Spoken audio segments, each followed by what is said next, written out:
Hello my dear students, welcome करता हूं मैं भारत पंचाली और केमिस्ट्री गुरुजी अगेन आप सबका एक बहुत ही ज़्यादा इंपॉर्टेंट वीडियो में। तो आज की वीडियो में हम लोग बात करने वाले हैं क्लास 12th केमिस्ट्री के लिए जो आपके बोर्ड एग्जाम 2023 हैं। उसमें देखिए अभी आपका नवंबर स्टार्ट होने वाला है और नवंबर से हम लोग बात कर रहे होंगे फरवरी तक की। 15 फरवरी से सीबीएसई ने पहले बताया है कि हमारे एग्जाम स्टार्ट हो जाएंगे।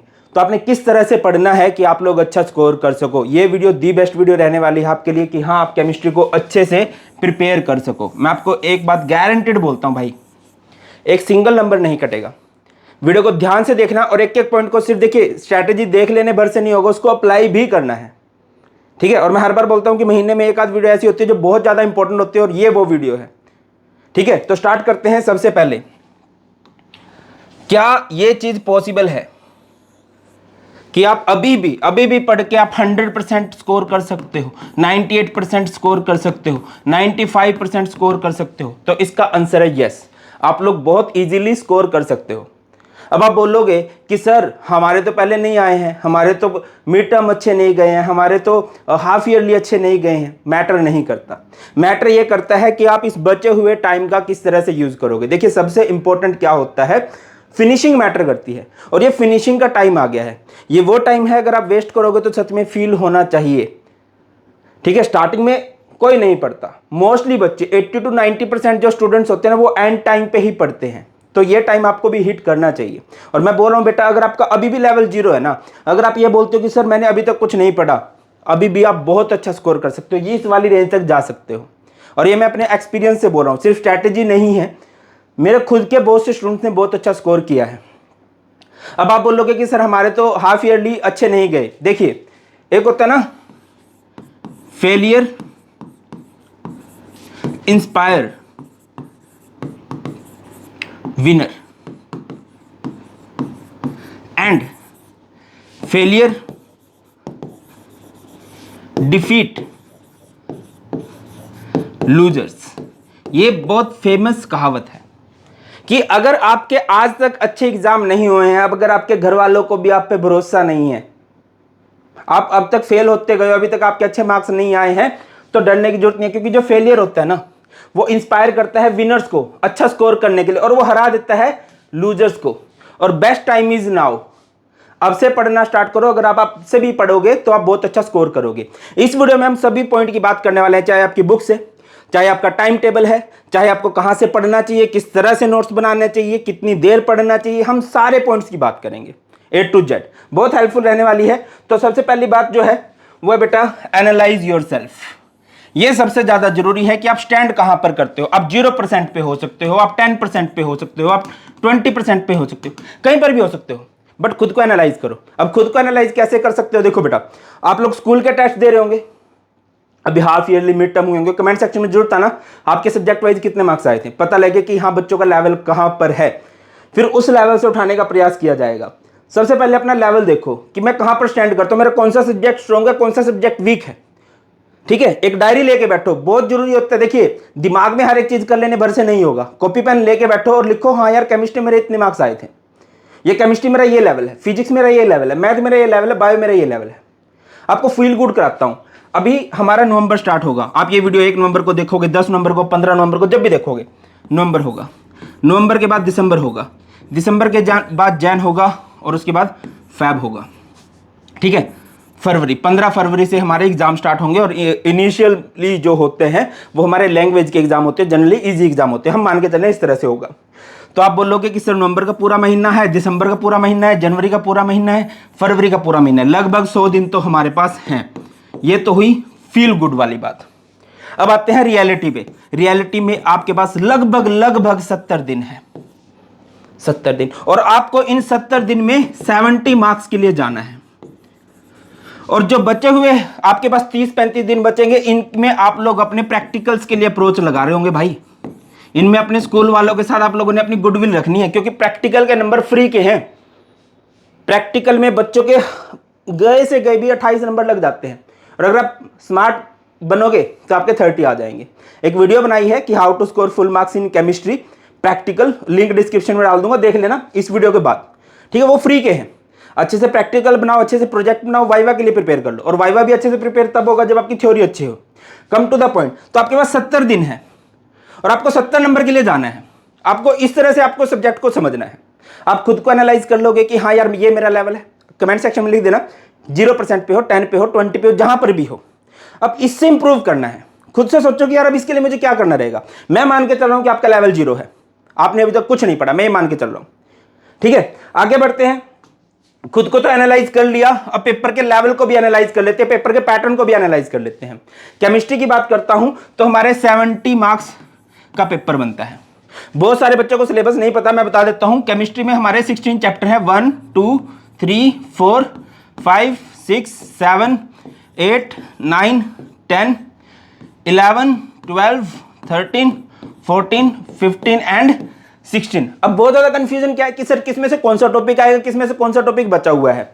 तो देखिए, फर्स्ट चैप्टर आपका पूरा कट चुका है, 5th चैप्टर आपका पूरा कट चुका है, 6th चैप्टर पूरा कट चुका है, 7th चैप्टर आपका पूरा कट चुका है, 8th 9th 10th 11th 12th है, 14th 15th और 16th ये चैप्टर आपके पूरे कट चुके हैं। जो बचे हैं, second chapter solution, electrochemistry, chemical kinetics, D and F block, coordination compound, haloalkane haloarene, alcohol phenol ether, aldehyde ketones, carboxylic acid, amines and biomolecule. ये जो चैप्टर है ना, बार बार मत पूछना, बोल रहा हूं, इनमें आपको सब कुछ पढ़ना है। जो भी आपको एनसीईआरटी में दे रखा है ना, आपको सब कुछ पढ़ना है भाई। आपके पास 10 चैप्टर बचते हैं, यानी कि हर चैप्टर को आप 7 दिन दे सकते हो बहुत अच्छे से पढ़ने के लिए, और वो मोर देन इनफ है, वो मोर देन इनफ है। बट अब देखो यार, फेस्टिवल सीजन जा चुका है, शादियों को अवॉइड करो। शादी तुम्हारी खुद की नहीं है, ठीक है ना, रिश्तेदारों की ओर चल जाती है, तुम्हारे बिना भी वो शादी हो जाएगी। ठीक है, गोलगप्पे वगैरह साइड लग जाएंगे। ठीक है, ये मत सोचो कि अगर मैं नहीं जाऊंगा तो कौन खाएगा, वहां खाया जाएगा भाई। इधर ध्यान दे, अगर तू नहीं पढ़ेगा तो नंबर तेरे कम आएंगे, ये बात देख ले। अब आते हैं पेपर के पैटर्न पे। तो देखिए, जो हमारा फिजिकल केमिस्ट्री है वो हमारा 22 मार्क्स का बनता है। जो हमारा इनऑर्गेनिक केमिस्ट्री है वो हमारा 14 मार्क्स का बनता है, that is D and F and coordination compound. जो ऑर्गेनिक केमिस्ट्री है वो 33, या फिर अगर सीबीएसई ने जो ब्लूप्रिंट रिलीज किया था उसमें फिजिकल केमिस्ट्री, इधर लिख दे रहा हूं, फिजिकल था हमारा 23 का, ऑर्गेनिक केमिस्ट्री था हमारा 33 का, और इनऑर्गेनिक केमिस्ट्री था हमारा 14 मार्क्स का। इस तरह से था। इस पेपर के पैटर्न में से भी अगर मैं आगे बढ़ता हूं तो आप देखो 1 1 1 1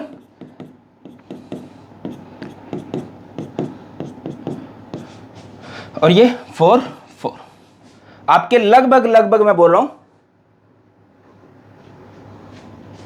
1 2 3 4 5 6 7 5 6 7 8 9 10 11 12 13 14 15 16 17 18 और 8 आपका 26 मार्क्स का जो पेपर था वो ऑब्जेक्टिव था, आपका एमसीक्यू बेस था, रीजन असर्शन बेस थे, आपको केस स्टडी दी गई थी, आपको उसके अकॉर्डिंग चलना था। ठीक है, ये आपका पेपर का पैटर्न है। अब यहां से आप समझो कि यार किस चैप्टर को हमें ज्यादा टाइम देना है, किस चैप्टर को हमें कम टाइम देना है, किस तरह के क्वेश्चन को हम लोग ज्यादा फोकस करने वाले हैं। और देखो, पेपर का पैटर्न यही रहेगा। अब बहुत सारे बच्चे सोचते हैं कि सर सैंपल पेपर को देख के हमारी हवा निकल गई, सैंपल पेपर को देख के हमारी हवा निकल गई है तो डिफिकल्टी लेवल क्या होगा। एक कड़वा सच मैं बता देता हूं, पेपर का पैटर्न सेम होगा, पेपर का जो पैटर्न है वो बिल्कुल सेम रहने वाला है। ठीक है ना, क्वेश्चन भी इधर से उधर नहीं होगा। मतलब अगर 18 ऑब्जेक्टिव क्वेश्चन है, 18 ऑब्जेक्टिव क्वेश्चन आएंगे, 4 रीजनल सर्सन आए, 4 रीजनल सर्सन आएंगे, 2 केस स्टडी आए, 2 केस स्टडी आएंगे। मोस्टली बता रहा हूं कि जिस चैप्टर से आपको केस स्टडी पूछे गए उसी चैप्टर से केस स्टडी पूछे जाएंगे। पिछले साल यही हुआ था, पेपर का पैटर्न सेम रहेगा, पेपर का जो लेवल है ना वो कंपैरेटिवली इजी हो जाएगा। ठीक है ना बेटा, सैंपल पेपर आपको आईना दिखाने के लिए होता है कि भाई अपना लेवल देखो, ये तुम्हारा लेवल है और इस लेवल को अब उठाओ, अब तुम्हें और ज्यादा पढ़ना है। ठीक है, पेपर का level as compare to sample paper थोड़ा इजी रहेगा, ये बात याद रखो। और मैं हर बार बोलता हूं कि सीबीएसई बच्चों को अच्छे मार्क्स देना चाहता है। आप अपने अड़ोस पड़ोस में देखो तो बहुत सारे बच्चों को 95 आएंगे। ठीक है, या फिर बहुत ज्यादा सुनने को मिलेगा आपको, पिछले कुछ सालों से आप देखो सब्जेक्ट में 95 बहुत ज्यादा बच्चों के आते हैं। ठीक है, तो आपको जरूरत है एक प्रॉपर पैटर्न के अकॉर्डिंग पढ़ने की। पेपर के लेवल के बारे में वरीड मत रहो कि यार मुश्किल आएगा, हमारे साथ ही ऐसा क्यों हो रहा है, वो सबके साथ हो रहा है। अगर पेपर का लेवल थोड़ा डिफिकल्ट भी हो तो वो सबके लिए डिफिकल्ट होगा, हमें उसके लिए रेडी होना है। एक कहावत होती है, hope for the best, be ready for the worst. उम्मीद रखनी है कि बहुत ईजी पेपर आए, बट हम तैयार होकर जाएंगे बहुत मुश्किल पेपर के लिए। ठीक है, अब आगे बढ़ो। अब किस तरह से प्रिपेयर करना उस तरफ तो हम जाएंगे। सबसे ज्यादा बच्चों का जो मुझे क्वेश्चन आता है ना कि सर टाइम मैनेज नहीं होता, इस पर एक डिटेल वीडियो मैंने बना रखी है, बट मैं यहां पर शॉर्टकट में समझाता हूं। कि एक तो ये टाइम वाला टाइम टेबल रहने दो आप लोग की ना, मैं सुबह 4 बजे उठूंगा, 5 बजे उठूंगा। हाँ, ये एक फैक्ट है कि सुबह उठते हैं थोड़ा ज़्यादा याद होता है, माइंड फ्रेश होता है।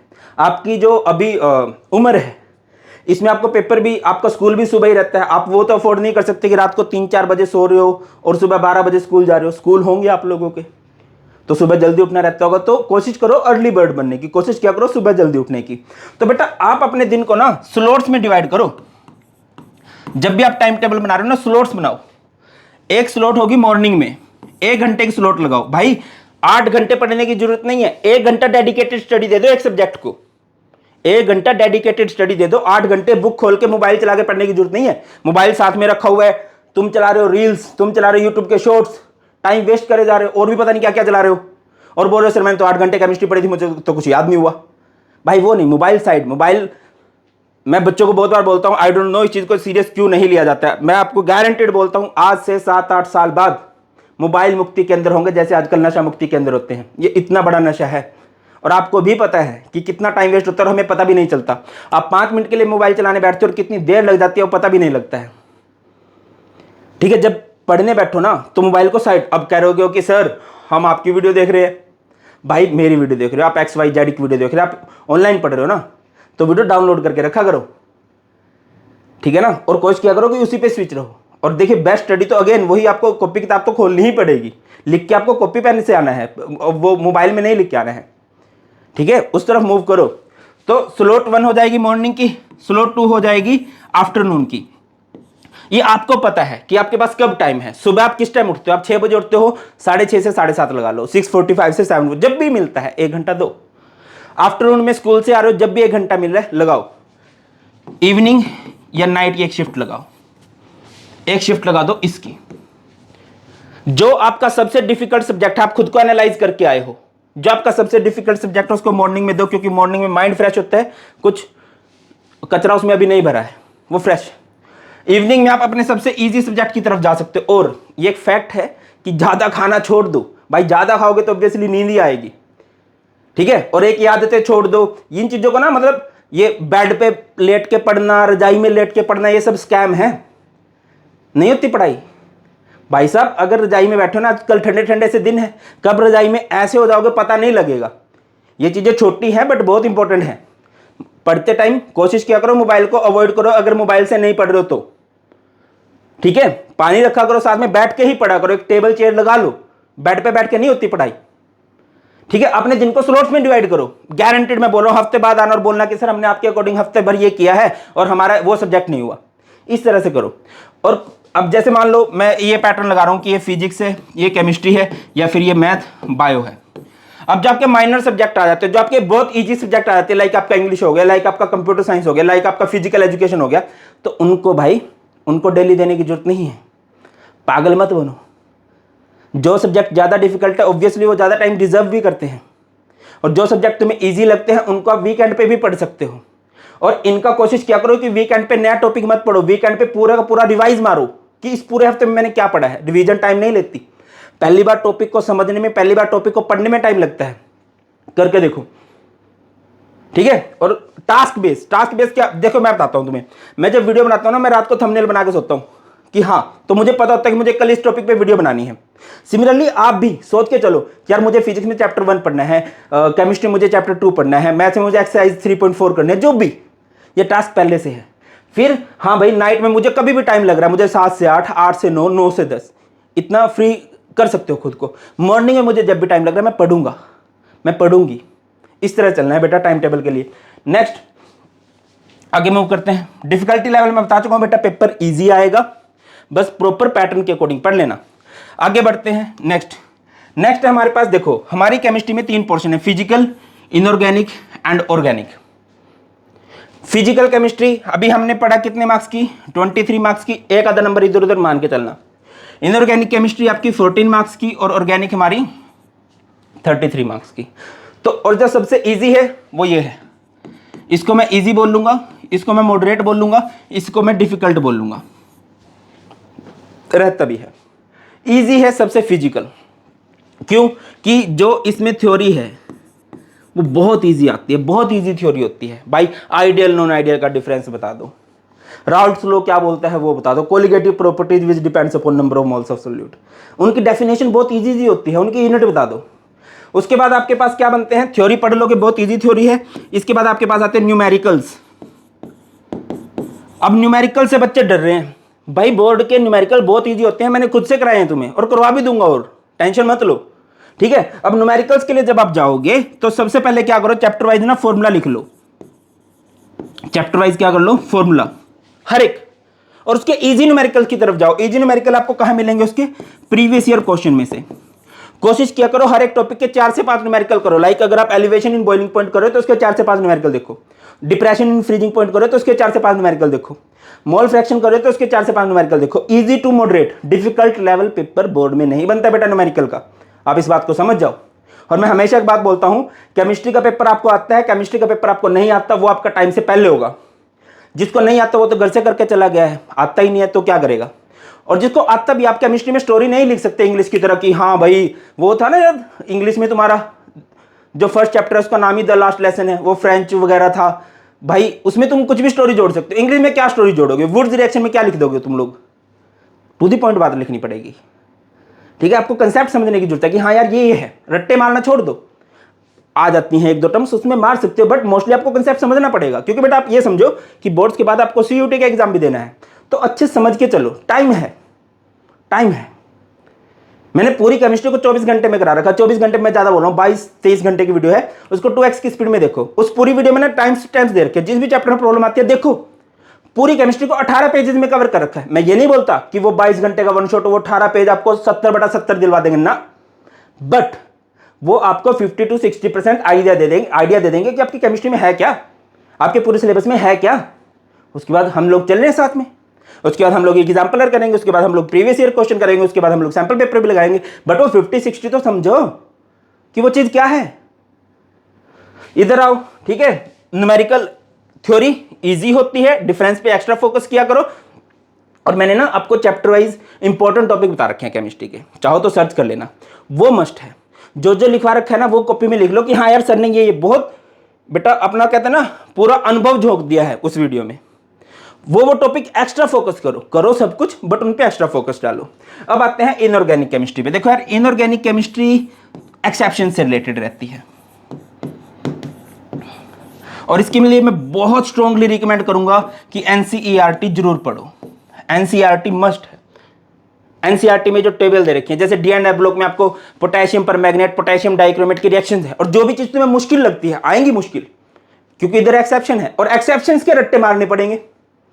तो उसके लिए जरूरी है कि हाँ भाई इसको पढ़ते टाइम एक कॉपी लगाना, और वैसे तो पढ़ते टाइम हमेशा कॉपी रखा करो, लिख लिया करो कि हाँ यार ये बात है, लिख लिख के प्रैक्टिस करो इसकी, ठीक है। ये तो बहुत इजी है। इसमें तो देखो पासिंग रेंज में आप चले गए और पासिंग से आप लोग मेरिट वाली रेंज में जा रहे हो, तो इसमें आपकी हेल्प होगी, ठीक है। एक्सेप्शंस पे एक्स्ट्रा फोकस करो, जितनी टेबल्स आपको दे रखी है उस पे एक्स्ट्रा फोकस करो। और इसमें वाई वाले क्वेश्चन आते हैं, why transition elements are coloured, ठीक है। Why transition element act as catalyst, Fe2 positive से Fe3 पॉजिटिव बनाना है पोटेशियम परमैंगनेट की प्रेजेंस में या पोटेशियम डाइक्रोमेट की प्रेजेंस में। इस तरह की रिएक्शन वो सिंपल है। लेंथ कॉन्ट्रैक्शन, उसका कोज क्या है, उसके कंसिक्वेंस क्या है, बहुत छोटा सा पोर्शन है, मतलब गिन के मैं बोल रहा हूं। आपके अगर हैंड रिटन नोट्स आप बनाओगे शॉर्ट वाले तो 3-4 पेज बनेंगे, 3-4 पेज के ही टोटल एक्सेप्शन बनेंगे, उन पे एक्स्ट्रा फोकस करो। बाकी थ्योरी सिंपल चलती है, मोस्टली क्वेश्चन का आंसर अनपेड इलेक्ट्रॉन्स होते हैं। कोऑर्डिनेशन कंपाउंड में जाओगे थोड़ी सी थ्योरी होंगी, उन पे एक्स्ट्रा फोकस कर लेना भाई, और एक दो एक्सेप्शन उन पे चलते हैं। अब आते हैं ऑर्गेनिक, 33 मार्क्स, 30 नंबर प्रैक्टिकल के जोड़ चुके हो, ये मैं मान के चल रहा हूँ कि हाँ तुम लोग कर लोगे। ऑर्गेनिक पे आओ भाई, ऑर्गेनिक फ्री के मार्क्स दे देती है अगर कोई बच्चा इसको बेसिक से स्टार्ट करे। आपको ऑर्गेनिक बेसिक से स्टार्ट करनी है, बेसिक आपका बहुत अच्छा होना चाहिए। 4 घंटे की वीडियो बना रखी है, खुद से जहां से कर सकते हो करो, या फिर मैंने जो वीडियो बना रखी है बेसिक ऑफ ऑर्गेनिक केमिस्ट्री वो देखो, तब ऑर्गेनिक केमिस्ट्री को पढ़ो, और पढ़ो चैप्टर वाइज। आप लोग देखोगे कि मोस्टली जो क्वेश्चन होते हैं ना, मोस्टली आप हैलोल्केन हैलोनिन अच्छा करके जा रहे हो ना, तो अल्कोहल फिनोल ईथर में आपको बहुत सी चीजें मिलेंगी। अल्कोहल फिनोल ईथर से बहुत सी चीजें आपको एल्डिहाइड कीटोन्स में मिलेंगी, फिर आप अमाइंस, बायोमोलिक्यूल, इस तरह से आप लोग पढ़ते हो, बट अगेन बेसिक मस्ट है। अब ऑर्गेनिक में क्वेश्चन किस तरह के बनते हैं? ऑर्गेनिक में क्वेश्चन आपके बनते हैं नोमेनक्लेचर, ठीक है ना, नोमेनक्लेचर से रिलेटेड क्वेश्चन बन जाते हैं। Name reaction, name reaction. इसके बाद इसके आपके complete the reaction, complete the reaction. उसके बाद कन्वर्जेंस, कन्वर्जेंस बच्चों को हैंग करते हैं, डोंट वरी, इसके लिए मैं रोड मैप करवाऊंगा तुम्हें, ठीक है। बट पहले चैप्टर वाइज कर लेना। क्वेश्चन का लेवल इस तरह से बनता है, चैप्टर वाइज पूरे पढ़ो, क्वेश्चन इस तरह से बनेंगे आपके, ठीक है। एसिडिक बेसिक कैरेक्टर से रिलेटेड क्वेश्चन बन जाते हैं, acid and basic character. Test to distinguish बन जाते हैं, टेस्ट टू डिस्टिंग्विश। और एक बन जाता है आपका मैकेनिज्म। मैंने आपको पूरी केमिस्ट्री के शॉर्ट नोट्स दे रखे हैं, 18 पेज में कवर करा रखा है।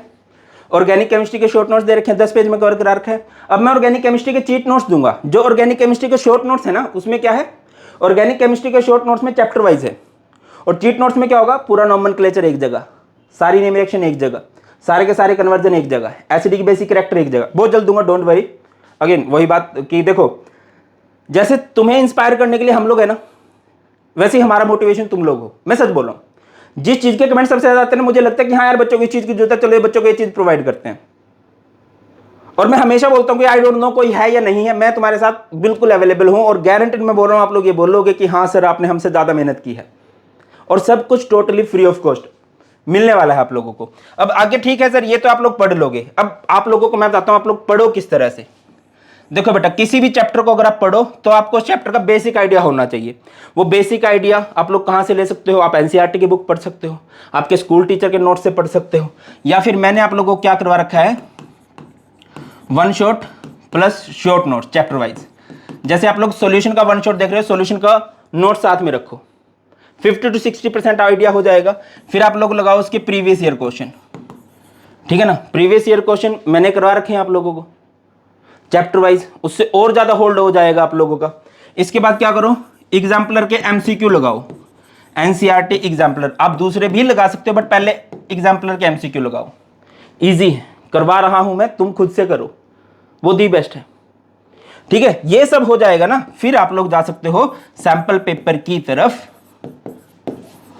और देखिए एनसीईआरटी की लैंग्वेज थोड़ी सी हार्ड लगती होगी सबको, एनसीईआरटी को जरूर पढ़ो, और मैं तुम्हें प्रोवाइड करने वाला हूं एनसीईआरटी का निचोड़। और प्लीज ये मत बोलना कि सर वो सर भी बोल रहे थे, भाई टर्म हमारी है ये निकाल ली हुई, ठीक है। एनसीईआरटी का निचोड़ ये सबसे बाद में, क्यों, क्योंकि एनसीईआरटी की लैंग्वेज थोड़ी टफ है, वो सबको टफ लगती है। देखो एनसीईआरटी बेस बुक है हर एक एग्जाम के लिए, मतलब एनसीईआरटी को जेई वाले पढ़ते हैं, एनसीईआरटी को नीट वाले पढ़ते हैं, सीबीएसई वाले पढ़ते हैं, स्टेट बोर्ड वाले पढ़ते हैं, सब पढ़ते हैं, तो उसमें सब लेवल के क्वेश्चन होते हैं। अब प्रीवियस ईयर क्वेश्चन मैं क्यों बोल रहा हूं, क्योंकि सीबीएसई के प्रीवियस ईयर क्वेश्चन से तुम्हें सीबीएसई का लेवल पता चलेगा, समझ रहे हो। दैट्स व्हाई मैंने बोला पहले प्रीवियस ईयर क्वेश्चन कर लो, सबसे बाद में हम एनसीईआरटी का निचोड़ करेंगे। तो अभी मेरा भी पर्पस यही है कि मैं तुम्हें एग्जाम्पलर एमसीक्यू करवाऊंगा, प्रीवियस ईयर क्वेश्चन और सैंपल पेपर, जितने भी आपके सारे सैंपल पेपर है ना, सबके चैप्टर वाइज क्वेश्चन मैं आपको प्रोवाइड कर दूंगा, डोंट वरी। आगे बढ़ते हैं और लास्ट पॉइंट पे चलते हैं बेटा, consistency and revision matters. Time table हर कोई बनाता है, एक फेलियर स्टूडेंट भी बनाता है, एक एवरेज स्टूडेंट भी बनाता है, एक टॉपर स्टूडेंट भी बनाता है। एक बार सिलेबस हर कोई कंप्लीट करता है, फेलियर भी, एवरेज भी, टॉपर भी। जो टॉपर को और एक फेलियर स्टूडेंट को अलग करती है ना, वो है रिवीजन, कंसिस्टेंसी, कि वो कितना रेगुलर पढ़ रहे हैं और कितना बार बार रिवीजन कर रहे हैं। देखो बेटा, ये एक साइंटिफिकली प्रूवन ग्राफ है, क्या, कि जब भी आप किसी टॉपिक को फर्स्ट टाइम पढ़ते हो तो 3 दिनों के बाद उसका डाटा लगभग साफ हो जाता है। जब आप किसी टॉपिक को दूसरी बार पढ़ते हो तो लगभग 7 दिनों के बाद। 4 दिनों थर्ड टाइम पढ़ोगे तो हो सकता है कि आप लोग उसका 70-75% डाटा रिटेन कर पाओ। फोर्थ टाइम पढ़ते हो तो लगभग 90% डाटा रिटेन कर पाओ। मान लो फिफ्थ टाइम पढ़ ले, 100% डाटा रिटेन हो सकता है या नहीं हो सकता। मैं दोबारा बोल रहा हूं, इसमें टाइम लगता है। जब आप किसी चैप्टर को पहली बार करते हो ना तब टाइम लगता है, किसी टॉपिक को पहली बार करते हो ना तब टाइम लगता है, रिवीजन में टाइम नहीं लगता। फिर तो ऐसे ये भी आता है, ये बातें हैं, ये होता है। एंड अगेन मैं बोलूंगा, ये देख लेना, पूरी केमिस्ट्री का वन शॉट करा रखा है, नोट्स भी प्रोवाइड कर रखे हैं। और मैं आप लोगों को और एक और बात, आप लोग गोल आप लोगों ने लिखना है, अपना लेवल क्या है और आप लोग कितने % के लिए जा रहे हो, सो दैट हमें पता चले हमारे बच्चों का लेवल क्या है, वो कहाँ पर स्टैंड करते हैं, हमें किस लेवल का कंटेंट उनके लिए डालना है। और डेली आपके लिए वीडियो आती रहेंगी, डोंट वरी। और बहुत जल्द मिलते हैं नई वीडियो में बेटा। और जो भी तुम्हारे लिए नीडेड होगा केमिस्ट्री के लिए, तुम लोग ब्लाइंड ट्रस्ट कर सकते हो मुझ पे, ठीक है। देखो कुछ लालच नहीं है, कुछ ऐसा नहीं कि तुमसे कमाना है, सिर्फ एक लालच है कि बच्चे के 100 मार्क्स आए, 99 आए, वो ये बोले कि यार मैंने भारत सर से पढ़ा था। बस जैसे इस साल तुम्हारे सीनियर आके बोलते हैं कि हाँ मैं भारत सर से पढ़ के गया था, मेरे इतने मार्क्स आए, बस वो अच्छा लगता है, वो फील गुड होता है। मैं चाहता हूँ आप लोगों के भी अच्छे मार्क्स आए और आएंगे, हम मिलके फोड़ेंगे यार, कौन रोक सकता है। और एक चीज़ को मैं बहुत स्ट्रांगली बिलीव करता हूँ, लगभग हर बार बोलता हूँ, अगर आपने मेरा जोश टॉक देखा तभी मैंने बोला है कि जब हम किसी चीज़ को पूरी शिद्दत से चाहते हैं ना, तो पूरी कायनात हमें उससे मिलाने में जुट जाती है। आपका जो एम है हर एक कॉपी के फर्स्ट पेज पे लिखो, ठीक है ना। जब कॉपी को ओपन करो पहले उसको देखा करो, आपका सबकॉन्शियस माइंड आपकी जरूर हेल्प करेगा कि हाँ यार ये गोल है, इसके लिए हमें जाना है। अच्छा एक बात इन द एंड में बताना शायद भूल गया हूँ, आपके लिए टेलीग्राम चैनल है भारत पंचाल सर के नाम से, ठीक है, उसका लिंक आपको डिस्क्रिप्शन में मिल जाएगा, ये जरूर ज्वाइन कर लेना। इधर आपको सभी नोट्स, सभी फ्री क्लासेस, सभी वीडियोस के लिंक मिलते रहते हैं, टोटली फ्री ऑफ कॉस्ट है ये भी। बहुत ख्याल रखिए और जोश कितना हाई है कमेंट सेक्शन में जरूर आना। बहुत जल्द मिलते हैं नई वीडियो में। God bless you all, please take care, जय हिंद।